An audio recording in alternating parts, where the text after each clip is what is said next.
Assalamualaikum warahmatullahi wabarakatuh. Salam sejahtera untuk kita semua. Salam, Om Swastiastu, Namo Buddhaya, Salam Kebajikan. Perkenalkan, saya Ilham Wahyu Pamungkas. Saya merupakan dosen di Politeknik Negeri Sriwijaya.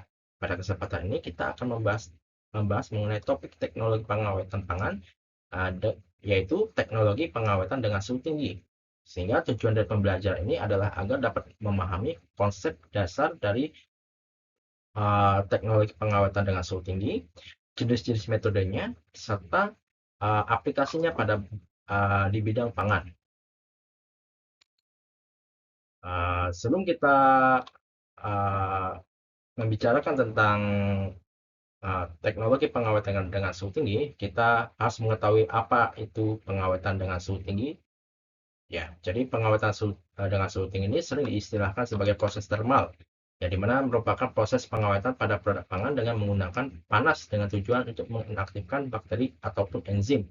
Dan prinsip dasar dari teknologi pengawetan ini yaitu dengan memanfaatkan panas dan untuk membunuh mikroba penyebab kerusakan pangan, seperti mikroba pembusuk dan juga patogen, serta menginaktifkan enzim yang dapat menyebabkan perubahan kualitas makanan sehingga dapat memperpanjang masa simpan. Dan berdasarkan bentuk panas yang digunakan, proses termal ini secara garis besar dibedakan atas 4. Ya, di mana ada proses termal dengan menggunakan uap atau air sebagai media pembawa panas.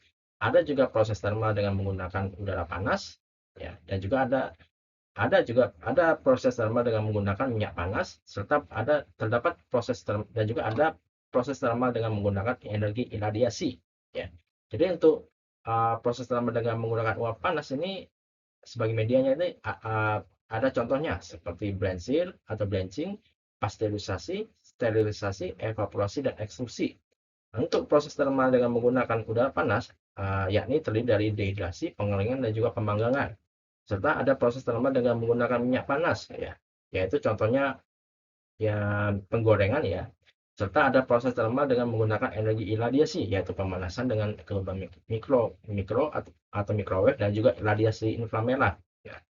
Untuk pada materi ini saya akan menjelaskan tentang metode blanching, pasteurisasi, sterilisasi, dan juga iradiasi yang akan kita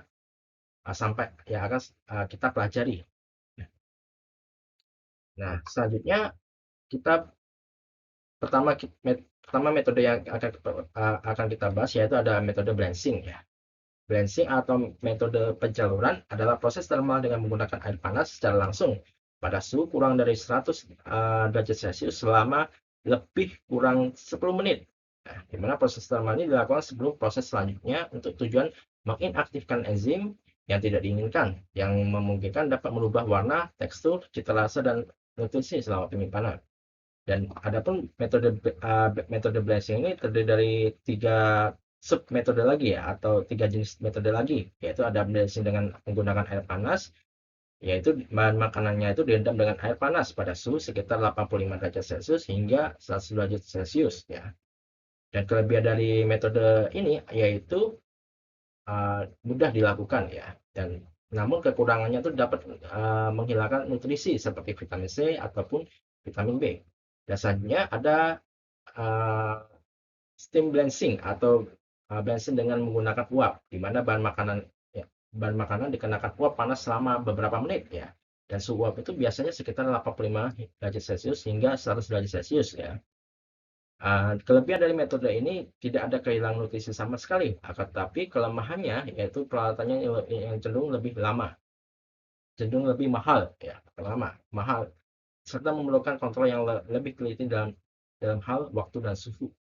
Dan kemudian ada microwave blanching atau blanching dengan menggunakan microwave, di mana dia menggunakan gelombang mikro untuk memanaskan bahan makanan dengan cepat, ya. Dan microwave blanching ini melibatkan pemanasan bahan makanan secara langsung melalui radiasi gelombang mikro dalam waktu yang singkat. Dan kelebihannya itu dia prosesnya lebih cepat, efisien, dan juga dapat menjaga kualitas gizi bahan makanan dengan baik. Namun kekurangannya yaitu uh, teknologi tersebut lebih mahal jika dibandingkan dengan uh, dua metode sebelumnya. Gitu. Nah, adapun tujuan balancing itu umumnya tidak hanya dilakukan sebagai pengawetan saja, tetapi juga merupakan proses pendahuluan atau proses praproduksi. Ya, jadi sebelum dilakukan proses pengawetan lebih lanjut seperti pengeringan dan pembekuan ya. Jadi misalnya dalam proses pengeringan dan pembekuan itu dilakukan balancing terlebih dahulu untuk mengaktifkan enzim yang tidak diinginkan ya, yang dapat mengubah warna, teksturnya, cita rasa maupun nilai gizinya selama penyimpanan. Dan untuk pengeringan itu sering digunakan menggunakan metode balancing ya, dimana berfungsi untuk melayukan yang pertama untuk melayukan jaringan tanaman supaya jadi mudah dikemas, kemudian untuk menghilangkan gas dari dalam jaringan serta menginaktifkan enzim yang dapat merusak bahan pangan. Berikut merupakan contoh ya dari proses balancing terhadap pada produk buah-buahan ya, dimana kalau kita melihat ini merupakan salah satu hasil penelitian dari terdahulu di mana balancing itu dapat mengaktifkan enzim ya pada produk pangan seperti enzim peroksidase dan juga polifenol oksidase, di mana kedua enzim ini dapat menyebabkan reaksi pencoklatan pada buah ya. Dan juga enzim ini juga diketahui kedua enzim ini diketahui dapat merusak bahan pangan ya, dan juga dapat berinteraksi dengan bahan makanan zat nutrisi lainnya seperti vitamin C, karotenoid, dan juga asam lemak yang dapat menyebabkan perubahan warna, rasa, dan penurunan kandungan gizi ya, seperti itu. Selanjutnya adalah pasteurisasi ya, di mana teknik ini ditemukan oleh seorang ilmuwan asal Prancis bernama Louis Pasteur pada pertengahan abad ke-16 ya, di mana pasteurisasi ini merupakan proses termal yang dilakukan pada suhu kurang dari 1 derajat Celcius namun dengan waktu yang lebih bervariasi ya, mulai dari beberapa detik hingga beberapa menit ya. Adapun suhu dan waktu pasteurisasi ini biasanya dilakukan pada suhu antara 60 derajat Celcius ya, hingga 85 derajat Celcius ya, tergantung pada jenis produk yang diproses ya. Dimana waktu pemanasan bisa berkisar dari beberapa detik hingga beberapa menit. Adapun prinsip dari pasteurisasi, semakin tinggi suhu pasteurisasi, maka semakin singkat proses pemanasannya. Ya. Dan pasteurisasi ini sering dikombinasikan dengan proses pengawetan lainnya seperti fermentasi dan penyimpanan pada suhu rendah ya. Sebagai contoh, susu pasteurisasi yang disimpan dalam lemari es selama 1 minggu atau lebih tidak terjadi perubahan cita rasa yang nyata. Tapi jika suhu tersebut disimpan pada suhu kamar, maka akan menjadi busuk dalam 1 hingga 2 hari. Sehingga adapun tujuan dari metode pasteurisasi ini yang pertama yaitu membunuh mikroorganisme patogen yang dapat menyebabkan penyakit ya. Misalkan Salmonella, Escherichia coli, dan juga Listeria yang dapat menyebabkan penyakit ketika dikonsumsinya. Terus kemudian yang kedua untuk memperlambat pertumbuhan mikroorganisme lain yang bisa menyebabkan pembusukan sehingga produk tetap aman untuk dikonsumsi lebih lama. Yang ketiga yaitu menjaga rasa, aroma, dan nutrisi bahan makanan sebanyak mungkin. Ya. Ada beberapa jenis pasteurisasi yang umumnya digunakan. Ada namanya ultra high temperature atau UHT, ada low temperature long time, dan juga ada high temperature short time. Nanti akan kita jelaskan. Yang pertama yaitu low temperature long time atau pasteurisasi, atau kita bisa menyebutnya pasteurisasi lama ya. Yaitu pemanasan yang dilakukan pada suhu yang tidak begitu tinggi dengan waktu relatif lama, di mana pasteurisasi ini umumnya digunakan pada produk susu yang dilakukan dengan suhu 62 hingga 65 derajat Celcius selama setengah hingga 1 jam ya. Dan umumnya digunakan pada produk seperti susu segar dan produk cair lainnya, serta dapat diaplikasikan pada beberapa produk daging. Dan kelebihan dari metode ini yaitu metodenya lebih sederhana, tidak memerlukan peralatan lebih kompleks. Namun kekurangan dari metode ini butuh waktu lama ya, dan juga kurang efisien untuk produksi skala besar ya. Seperti itu. Selanjutnya ada high temperature short time atau kita sebut pasteurisasi singkat ya, di mana pasteurisasi singkat yaitu pemanasan dengan dilakukan pada suhu tinggi dengan waktu yang relatif singkat, ya, di mana pasteurisasi ini dilakukan pada suhu kurang lebih 72 derajat Celcius selama 15 hingga 20 detik, ya. Kemudian didinginkan lebih cepat. Dan kelebihan dari metode ini yaitu dia lebih efisien, lebih baik menjaga mutu gizinya dan rasanya. Namun kekurangannya itu membutuhkan peralatan khusus, ya, untuk digunakan. Dan contoh aplikasinya yang digunakan yaitu pada susu cair komersial dan juga jus buah. Dan ini juga kita lihat perbandingannya, ya. Semakin dia lama, semakin dia tinggi di suhunya, maka semakin singkat waktu yang diperlukan untuk proses pasteurisasinya. Nah, hal ini dapat disebabkan jika dia terlalu lama dipasteurisasi, maka akan menyebabkan kerusakan zat gizi pada produk pangan tersebut. Ya, misalnya susu, kalau terus-menerus dipasteurisasi dengan suhu lama, maka akan menyebabkan proteinnya rusak seperti itu. Kemudian ada pasteurisasi ultra tinggi atau ultra high temperature, di mana pasteurisasi ini menggunakan metode pemanasan pada suhu kurang lebih 135 hingga 150 derajat Celcius selama 2 hingga 5 detik. Ya, kemudian segera dikemas dalam kondisi aseptik. Dan kelebihan dari produk ini yaitu produknya tahan lama hingga sampai 6-12 bulan tanpa pendinginan, ya. Namun kekurangannya yaitu biaya produksinya itu lebih tinggi dan bisa sedikit mengubah cita rasa, ya. Contoh aplikasinya ini sering diaplikasikan pada susu UHT, krim, dan juga minuman siap saji, ya. Selanjutnya kita akan membahas tentang sterilisasi, ya, di mana sterilisasi atau metode sterilisasi merupakan proses termal atau cara memanaskan sampai mencapai suhu di atas titik didih untuk mematikan semua mikroorganisme beserta sporanya. Istilah sterilisasi ini berasal dari kata ya, istilahnya berarti membebaskan bahan dari semua mikroba atau sterilisasi absolut, ya. Dan sterilisasi ini umumnya digunakan pada suhu 121 derajat Celcius selama jangka waktu tertentu, yaitu umumnya pada 15 menit, ya, tergantung pada jenis bahan pangannya. Dan tujuan sterilisasi ini adalah membunuh semua mikroorganisme patogen dan juga mikroorganisme pembusuk yang dapat tumbuh pada suhu kamar. Selain itu juga sterilisasi ini juga dapat menghancurkan spora yang akan tumbuh pada produk pangan tersebut. Kemudian ada metode iradiasi, ya. Jadi metode iradiasi adalah proses pemberian radiasi pada bahan pangan untuk membunuh mikroorganisme, hama atau patogen yang dapat merusak produk atau menyebabkan penyakit pada manusia. Di mana proses ini menggunakan radiasi energi tinggi seperti sinar gamma dan juga sinar X, ya, atau radiasi elektron yang dapat digunakan untuk memusnahkan mikroba tanpa merusak kualitas pangan secara signifikan, ya. Adapun metode iradiasi ini dianggap aman, ya. Umumnya dianggap aman oleh badan-badan kesehatan internasional seperti Organisasi Kesehatan Dunia dan juga atau WHO dan juga Badan Pengawas Obat dan Makanan atau FDA. Dan meskipun demikian, pangan yang melalui proses ini biasanya diberi label, ya, untuk memberikan informasi kepada konsumen, ya. Dan untuk labelnya bisa kita lihat kalau misalnya bahan pangan terdapat logo ini yang di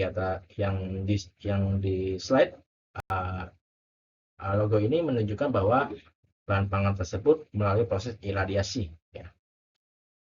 Nah, selanjutnya adapun tujuan utama dari penggunaan iradiasi pada bahan pangan, ya, yang pertama yaitu pengendalian mikroorganisme, ya. Dengan menggunakan iradiasi atau penyinaran, maka mikroba tersebut dapat dikendalikan, ya. Mikroba baik itu mikroba patogen maupun mikroba pembusuk, ya. Dan yang kedua yaitu dapat pengendalian hama, ya, mana dengan menggunakan metode ini dapat menghilangkan atau mengendalikan serangga atau hama lain yang dapat merusak produk pangan, ya, seperti serangga atau kutu, ya, pada produk beras maupun rempah-rempah. Terus yang kemudian yang ketiga yaitu dapat memperpanjang masa simpan, di mana Dengan menggunakan metode iradiasi ini dapat mengurangi proses pembusukan dengan menurunkan aktivitas mikroba yang dapat menyebabkan degradasi pada bahan pangan. Terus yang selanjutnya yaitu metode iradiasi ini dapat menghambat pertumbuhan spora, ya, di mana dia dapat mengaktifasi spora mikroba yang dapat bertumbuh kembali sehingga dapat merusak produk jika disimpan dalam kondisi tersebut. Untuk beberapa contoh bahan pangan yang dapat digunakan untuk iradiasi, ya, antara lain yaitu buah-buahan, sayur-sayuran, daging, ataupun produk-produk lainnya. Adapun sumber radiasi yang digunakan untuk metode iradiasi pada pengawatan produk pangan itu ada tiga ada tiga jenis, ya. Ada tiga jenis sinar, ya. Sinar yang pertama ada sinar gamma. Jadi mana sinar gamma ini adalah jenis radiasi pangion yang digunakan dalam iradiasi pangan, ya, di mana digunakan untuk membunuh mikroorganisme, hama, dan patogen yang dapat merusak kualitas atau menyebabkan penyakit pada pangan, ya. Dan sinar gamma ini dihasilkan oleh isotop radioaktif, ya, dengan menggunakan kobalt 60 dan juga cesium, ya. Senyawa kobalt dan cesium, ya. Di mana proses iradiasi dengan sinar gamma ini memiliki energi yang tinggi yang dapat menembus bahan pangan, ya, tanpa perlu pemanasan, dan ini memungkinkan proses sterilisasi ini dilakukan dengan suhu rendah, ya, dan juga dapat mempertahankan rasa, tekstur, dan juga kandungan gizi pada bahan makanan. Selanjutnya ada sinar elektron, di mana sinar elektronnya adalah aliran elektron yang berenergi tinggi yang dihasilkan dari akselerator elektron dengan energi mencapai 10 mega elektron volt. Di mana sinar elektron ini memiliki energi yang sangat tinggi yang memungkinkan untuk membunuh mikroorganisme dan mengurangi kontaminasi pada makanan, ya. Nah, dibandingkan dengan sinar gamma, sinar elektron ini relatif lebih murah, ya, dan juga lebih aman, ya, lebih aman karena tidak dapat menembus bahan pangan yang tebal, ya. Terus selanjutnya ada sinar X, ya. Jadi sinar X itu merupakan sinar bentuk radiasi pengion yang digunakan dalam iradiasi pangan, ya. Dan sinar X ini memiliki kemampuan penetrasi yang tinggi, ya, sehingga dapat digunakan untuk mensterilkan dengan cara yang lebih efisien. Dan sinar X ini dihasilkan dengan memantulkan energi aliran elektron berenergi tinggi ke dalam bahan target, ya, dan di mana dia akan menghasilkan sinar X dengan energi yang dapat mencapai 5 mega elektron volt, ya. Dan daya penetrasinya itu cukup tinggi, ya, di mana sinar X ini mampu memiliki kemampuan penetrasi yang lebih dalam dibandingkan dengan sinar gamma dan juga sinar elektron yang dapat membuatnya sangat efektif untuk memproses produk pangan yang lebih tebal. Dan juga sinar X ini tidak memerlukan sumber radioaktif lainnya, ya. Berbeda dengan sinar gamma yang menggunakan radioaktif, oleh karena itu pengguna sinar X itu lebih aman dari paparan radiasinya.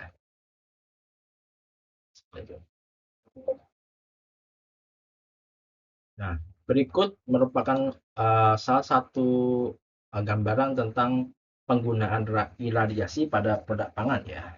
Jadi iradiasi ini dia tuh efektif dalam membunuh atau menghambat pertumbuhan mikroorganisme patogen, ya. Mekanismenya dengan menghancurkan DNA dari mikroorganisme tersebut, ya, di mana iradiasi itu mencegah mereka untuk berkembang biak ataupun yang atau berkembang biak ataupun tumbuh, ya, seperti itu. Kemudian dia juga dapat menghambat pertunasan, ya, di mana pada produk seperti bawang atau kentang dan ubi-ubi yang lainnya, iradiasi ini dapat menghambat proses pertunasan yang terjadi secara alami selama penyimpanan, ya, sehingga pertunasan ini, adapun kalau pertunasan ini atau timbulnya tunas ini dapat menyebabkan penurunan mutu pada produk pangan, ya. Dan selanjutnya metode ini juga dapat mengendalikan serangga dan juga hama, ya, yang mungkin terdapat pada produk pangan, ya, baik itu yang ukurannya secara kecil, ya, dan juga menjadi alternatif lain selain dengan penggunaan bahan-bahan kimia. Dan juga penggunaan dari iradiasi ini juga dapat memperlambat proses pematangan ya. Pada buah-buahan dan sayuran, proses ini dapat memperlambat proses pematangan ataupun penuaan ya, sehingga dapat memperpanjang umur simpan tanpa mengubah kualitas sensorik secara signifikan. Dan ini merupakan salah satu pengaplikasian pada produk jagung ya, di mana pada produk jagung ini ada bakteri yang bakteri dengan spesies Aspergillus flavus dan juga Aspergillus parasiticus ya, di mana jenis Aspergillus ini dapat menyebabkan menghasilkan metabolit toksik sekunder ya, atau toksin berupa aflatoksin ya, di mana toksin ini sangat berbahaya karena bersifat karsinogenik dan juga dapat merusak bahan pangan tersebut. Nah, salah satu cara untuk menghambat pertumbuhan jamur ini yaitu dengan menggunakan sinar X sinar elektro ya. Jadi sinar elektro dengan menggunakan pancaran tinggi ya, di mana elektron yang berenergi tinggi ini menabrak molekul biologis pada pada jamur tersebut ya, sehingga terjadi ionisasi dan pembentukan radikal bebas ya, di mana radikal bebas ini akan merusak DNA dan juga membran sel pada protein jamur ya, seperti itu. Baik, demikian pembelajaran kita pada kesempatan kali ini mengenai materi teknologi pengawetan dengan suhu tinggi. Semoga materi yang telah saya sampaikan dapat menambah wawasan serta pengetahuan Anda mengenai teknologi pengawetan dengan menggunakan suhu tinggi. Saya mohon maaf bila terdapat salah kata ataupun pengucapan. Terima kasih atas perhatiannya dan partisipasi kalian dalam mengikuti pembelajaran ini. Sampai jumpa pada pertemuan berikutnya. Wassalamualaikum warahmatullahi wabarakatuh.